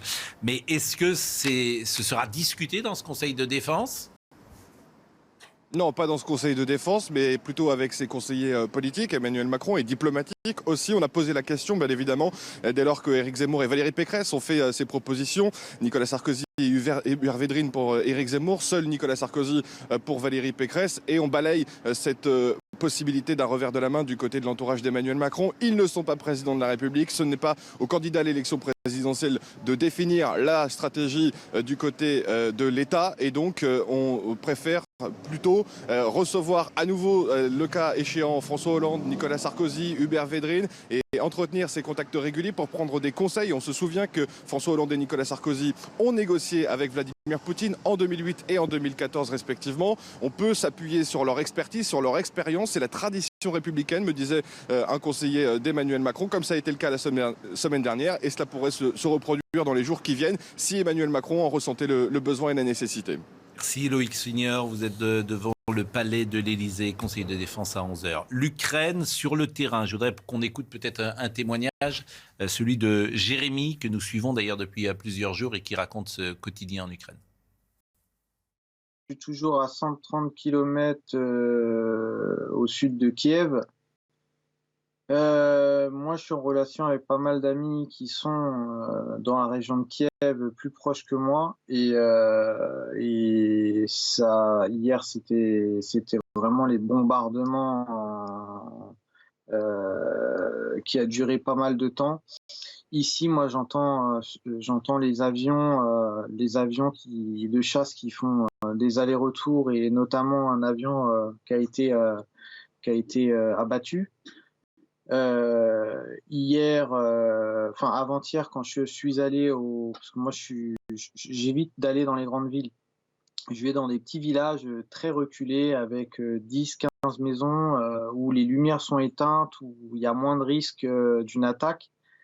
Mais je reçois des dons, et je suis allé à la plus grande ville à côté d'ici, quoi. Et quand on est rentré, après avoir récupéré les médicaments et les avoir donnés aux militaires, l'alarme à l'extérieur, elle a retenti. Donc on est rentré très très vite à la maison. On est passé par des petits chemins, pas les routes principales, pour pas se faire repérer. Quand on roule sur les routes, on est obligé de pas rouler trop vite, maximum 80. Pourquoi 80 km/h? Parce qu'on peut voir au loin vite et freiner vite et faire demi-tour vite si on voit des Russes qui seraient prêts à nous attaquer. Donc, même quand on voit un char ukrainien, on ne sait pas en fait. Donc, on fait attention. Le mieux en fait, c'est quand on prend la route. Si on voit d'autres véhicules, on y va. Si on est tout seul, on ne prend jamais le risque. La nuit, on ne sort absolument pas. Vous avez dit tout à l'heure, Alain Bauer et Vincent partagent sans doute votre avis, que la résistance ukrainienne était peut-être une première surprise, et que l'armée russe n'était pas aussi efficace pour pour envahir l'Ukraine. On C'est est, une au début, surprise. on est au début des opérations. Attendez qu'elle avance du nord, elle avance, elle prend le sud-est. Attendez qu'elle fasse sa jonction, ce sera une autre histoire, une autre paire de manches. Vous savez, les experts militaires disent que dans 8-10 jours, Moscou pourra proclamer sa victoire. Ça ne veut pas dire que les combats ne vont pas continuer pendant des semaines. Et c'est long, la guerre. La guerre, c'est toujours long. C'est une épreuve de patience, d'endurance, de courage. Il faut rester calme. C'est pour ça que le délire nucléaire, là, depuis 36 heures, comme les rodomontades européennes, ont quelque chose d'un peu choquant quand même, un petit peu dérangeant quand même. Vous appelez le délire nucléaire, c'est Vladimir Poutine. Oui. Je vais vous lire ce matin, c'était d'ailleurs un papier extrêmement intéressant que j'ai lu. Je crois que c'est dans Libération, et je vais vous lire précisément ce que dit un spécialiste qu'il faut prendre très au sérieux cette menace. C'est François Heisbourg, que vous connaissez sans doute. Oui. À mon sens, cette annonce est sans précédent. La mise en alerte de cette force de dissuasion nucléaire, après concertation avec le ministre de la Défense et le chef d'état-major des armées, donne d'un coup une consistance bien plus concrète aux déclarations d'ordre général faites jusqu'alors par Poutine. C'est un rappel que cette crise n'est plus seulement ukrainienne, mais qu'elle a des dimensions bien plus larges. Bon, on en a parlé tout à l'heure, je ne vais pas revenir là-dessus, mais c'est vrai qu'en le lisant... François Hesbourg a entièrement raison de dire que quelque chose est... Il faut prendre très au sérieux sur la table, menace nucléaire. Il faut arrêter de prendre avec la désinvolture qu'on a manifestée depuis des années la Russie pour... ce petit pays médiocre qui est une pompe à essence à côté d'une caserne, toutes les bêtises qu'on a entendues. Mais qui disait ça? On a entendu ça partout. C'était la grande plaisanterie otanienne. La Russie, c'est une pompe à essence à côté d'une caserne. Le PIB de l'Espagne, on nous le disait tout le temps. C'est d'ailleurs le grand reproche que Poutine faisait. Il faut prendre les gens... Je ne suis pas sûr que la perception du public soit celle-là. Faire la guerre, c'est rentrer, c'est comme l'amour d'une certaine manière, c'est rentrer quand même dans la tête des gens et essayer de comprendre comment ils regardent les choses. Il y a des lignes rouges pour la Russie, il faut non pas les respecter, non pas se soumettre, mais il faut en prendre la mesure, prendre conscience de ce qu'ils ont en tête pour mieux s'adapter et trouver un modus vivendi. Avec Poutine en ce moment, c'est compliqué, mais ce n'est pas de le faire enrager ou de le punir ou de le mettre au coin qui va régler la question. Il faut trouver les voies d'un dialogue, oui. Bon, en tout cas, chacun est surpris. Vous-même, vous êtes surpris peut-être parce que l'armée russe n'est pas aussi efficace. Et pour terminer sur ce papier de François Hesbourg, où il dit on en revient à la Roumanie, tout dépend de ce qu'il va se passer là-bas. Du temps des tsars, on a vu les Russes fondre sur les Balkans. Si les Russes partent du principe qu'il faut aider les Serbes, ou s'ils font croire, comme ils l'ont fait avec le Donbass, que les Serbes de Bosnie sont victimes d'un génocide et qu'il faut voler à leur secours, tout est possible. Oui, mais ce papier est malheureusement un peu daté. Il aurait bien marché si les espaces russophones de l'Ukraine avaient accueilli les libérateurs russes avec des fleurs et des roses. Ce n'est pas le cas. Ce n'est pas le cas. C'est ce qui pose le plus gros problème à la Russie. Les Stinger ont permis, les Stinger américains, les missiles sol-air ont permis la défaite de l'armée rouge en Afghanistan. Ce que Poutine est en train de faire, c'est un Afghanistan en Ukraine. Et ce sont les missiles anti-chars qui vont faire le métier. Par contre, il est certain, comme Vincent Herouet l'a dit, que l'armée russe gagnera militairement cette guerre. Et Vladimir Poutine la perdra politiquement. Une chose sur laquelle je voulais vous faire réagir, et peut-être Elisabeth, c'est l'émotion qu'il y a autour de ce sujet. Il y a eu des grands rassemblements en Allemagne. 1 million de personnes, porte de Brandebourg. Il y avait hier beaucoup de monde en France. Et je voulais vous faire écouter, je le dis pour Marine Lançon, cette séquence d'un Ukrainien qui s'adresse directement à Emmanuel Macron. Parce que ça montre aussi la couleur de l'époque. La tour Eiffel en bleu et jaune. Donc on est dans une forme d'émotion, mais qui est sans doute utile pour faire passer des messages. De la même manière, Bernard-Henri Lévy, qui sera demain matin avec nous à 9h, il y a une grande manifestation organisée au Théâtre Antoine, une grande réunion où chacun pourra s'exprimer. Et globalement, je perçois dans l'opinion publique des gens qui disent qu'il faut aider quoi qu'il arrive les Ukrainiens. Il faut l'aider quoi qu'il arrive. Écoutez d'abord une séquence. Alors, on écoute cette séquence dans une seconde, mais c'est vrai que cette émotion, elle doit exister. Non, mais elle nous empêche de penser aussi un peu l'émotion. Excusez-moi, moi je l'ai vu en Yougoslavie et je l'ai vu pendant les bombardements de Belgrade. Si vous voulez, tout le monde ramenait la situation à quelque chose de simple, les gentils, les méchants. Je répète que Poutine est le grand coupable de cette affaire aujourd'hui. Mais comme vous, donc, si vous voulez, l'émotion c'est très bien, mais moi je pense que c'est pas avec ça qu'on mène les guerres, c'est pas avec ça qu'on fait de la politique. Et là, on est en train d'être un peu aveuglé par l'émotion. Excusez-moi, moi j'ai besoin de comprendre. J'ai besoin de comprendre ce que veut Poutine, j'ai besoin de comprendre à quel prix peut être un règlement, j'ai pas besoin de romantisme de salon, si vous voulez, pour nous dire, ça y est, on va faire des brigades internationales, on va pas le faire, arrêtons.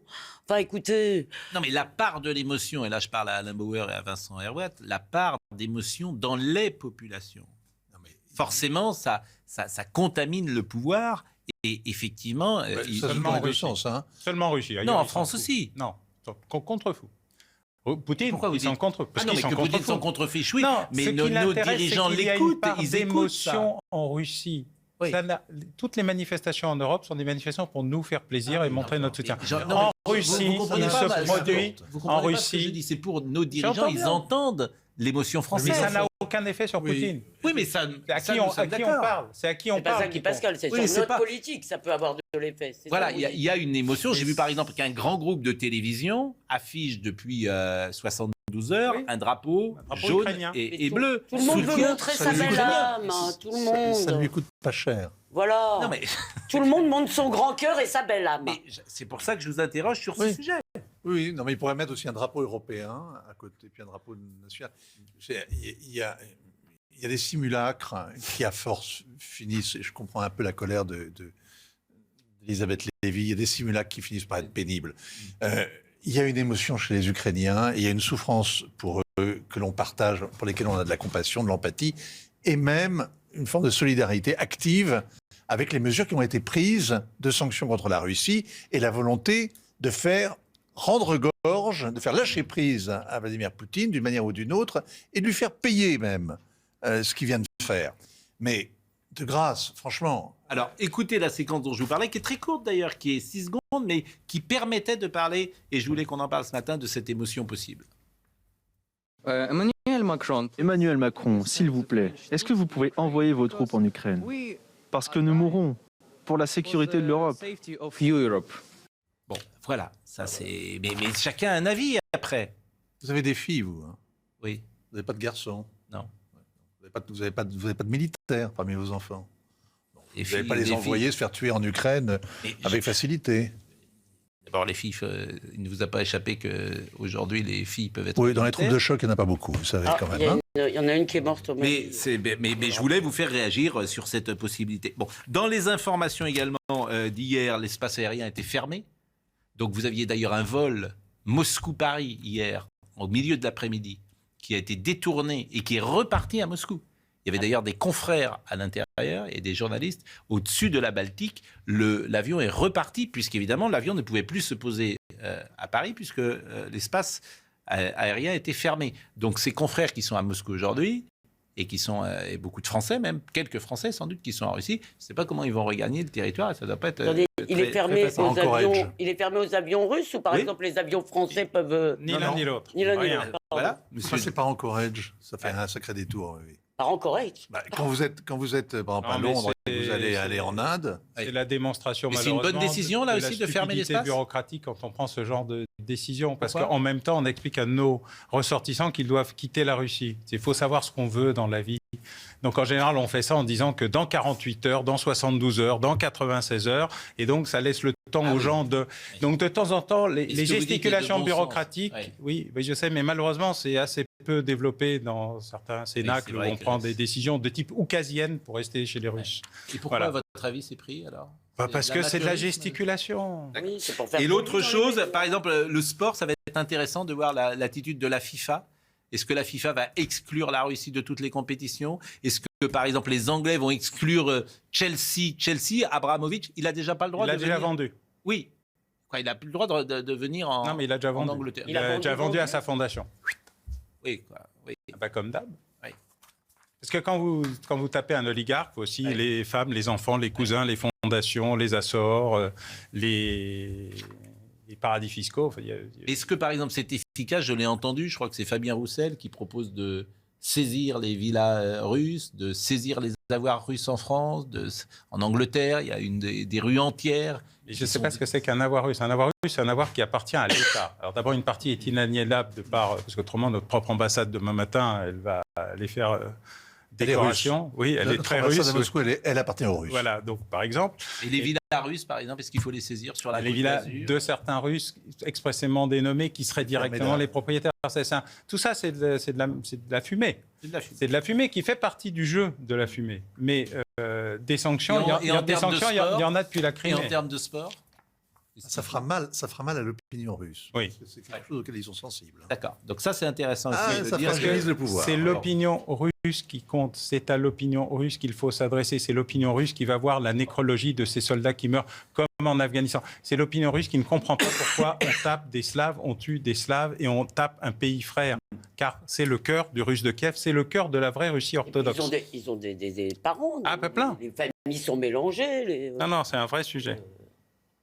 Bon, merci vraiment à tous et je sais qu'on va vous allez être régulièrement sur nos plateaux ces prochaines journées.